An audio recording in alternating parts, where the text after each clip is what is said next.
Hey y'all, I am still trying to use up lots of stuff that I have in my freezer in anticipation of another half beef coming in May.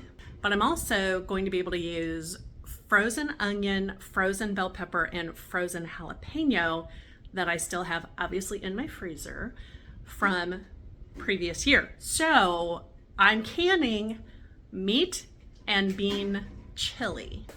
The recipe is in this fantastic cookbook by Diane Devereaux, also known as the Canning Diva.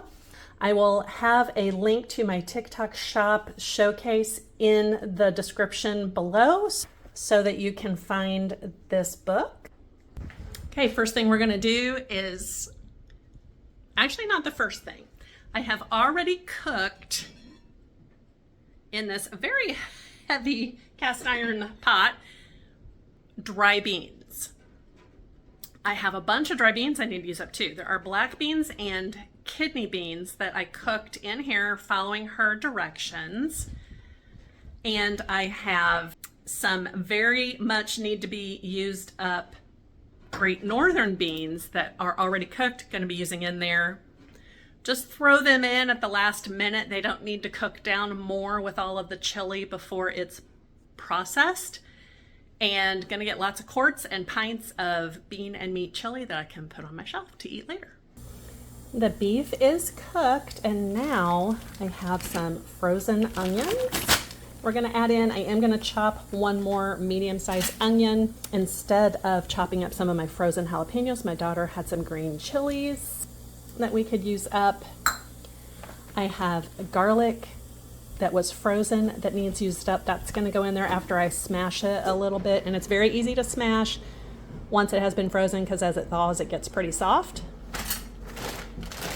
And frozen bell peppers that I will chop a cup, chopped very fine. Well, I was going to use one of my yellow onions, but look what I opened my drawer to find. Oh, that one's not good at all. I tell you, I am tired of getting bad onions from the grocery store. No matter where I get them, there's typically one or two bad ones, even though I verify there's no bad ones when I buy them. Okay. Yeah, these need to be used up very quickly. That one needs to be next. Oops. Okay, I think all the other ones are okay. And those are just yellow because they had no sunlight in the drawer. I did end up using one whole red onion. The other one was completely bad. Then these were homegrown bell peppers from last year. I went a little heavy with those as well, just to try to use up a little extra. And I'm gonna do the same with the garlic. Now I'm doing this one-handed. This has been frozen for longer than I care to admit. And it wasn't even in the deep freeze. This has been in the refrigerator freezer. So because that thaws and refreezes, even though this is double bagged, it is still kind of icy. Okay, we have everything in here except for the tomatoes, which I'm actually going to use tomato juice that I processed last summer, and the beans, which I need to drain.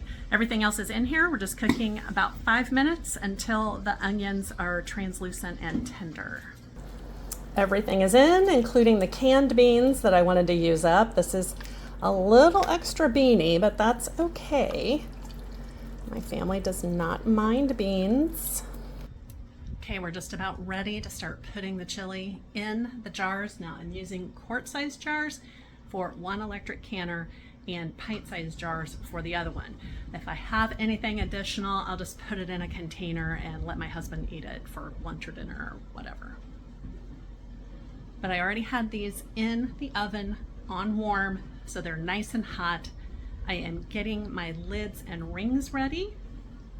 The great thing about this book is she walks you through every single step of the process. Everything you ever want to know about pressure canning is in the beginning of the book, and then the recipes have the details specific to that recipe. Now I'm doing this one-handed, so I'm not going to be able to show you while I'm doing this. Plus I need a new point of view holder for my phone.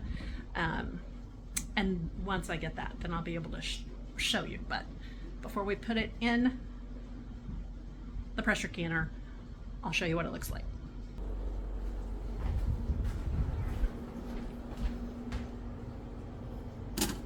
4 quarts, 4 pints, and another quart that's just gonna go right in the fridge. Plus we had plenty for my husband and I for dinner and enough left for his lunch tomorrow. Now what I kept out and we ate tonight, I did have to cook it down a little bit longer because those beans they finish cooking as you process. So they will still be a little chewy, and I gotta remember, and in fact I probably need to write on this one for the fridge, cook down a little bit before we eat it. I'll just say cook down beans or whatever. But thanks for hanging with me while I did this, and I look forward to seeing you next time. Bye-bye.